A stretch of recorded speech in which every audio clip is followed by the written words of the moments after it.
dry fruits. Yan eh. Okay to ah. Ay, ano? Inja ice cream. Kata mo. Inja ice cream.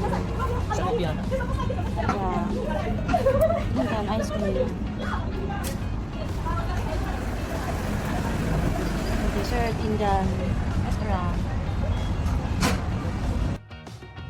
Pasok tayo sa kanilang restaurant at makikita niyo ang iba't ibang klase ng Indian dessert delicacies. Kaso lang din namin na-try dahil pulpak ng aming tummy dahil tapos lang ang aming lunch. Yummy sana to, kaso lang di na kaya ng aming tiyan. Titikman lang namin.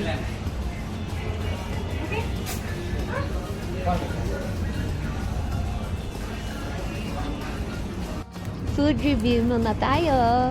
So, itry nyo itong Let's try ice cream. ice cream. Okay, kainin na yan. Husgahan na, husgahan. Saan? Baka yung lasa niya. Tikman mo. Pistachio daw yung flavor eh. Badam and pista. Taste of real milk. Buksan nyo. Lasang yema. Buksan nyo, buksan nyo. Yan, pakita mo min kung ano yung look. Lasang yema. Ang lasang yema, masarap daw. Sarap na. Lasang yema o lasang Indian? Lasang yema na pastillas. Mmm. Rini, okay. Lakad na po tayo habang kinakain Yummy. Indian ice cream. To have some... Yeah. Morning Little India. Little India. Yan. Yan po tayo. Sarap daw. Oh, masarap daw. So, worth it naman yan. Oh. Worth it naman. Hindi yan. 6 something yan. 6 something. Magkano, Edgar? 640, di ba? Sabi? Dalawa na. Oo. 3 isa. Magkano yun? Ay, na.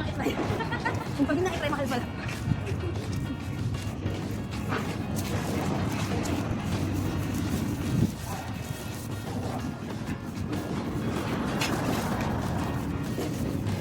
Ayan po mga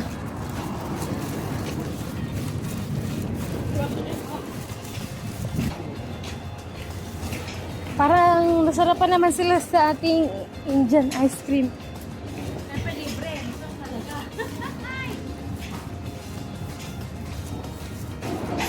Sarap talaga. Sarap pag Good to try ang one of the best ice cream in Little India. So, nice experience exploring Little India here in Singapore. Okay, say bye for now. Adios.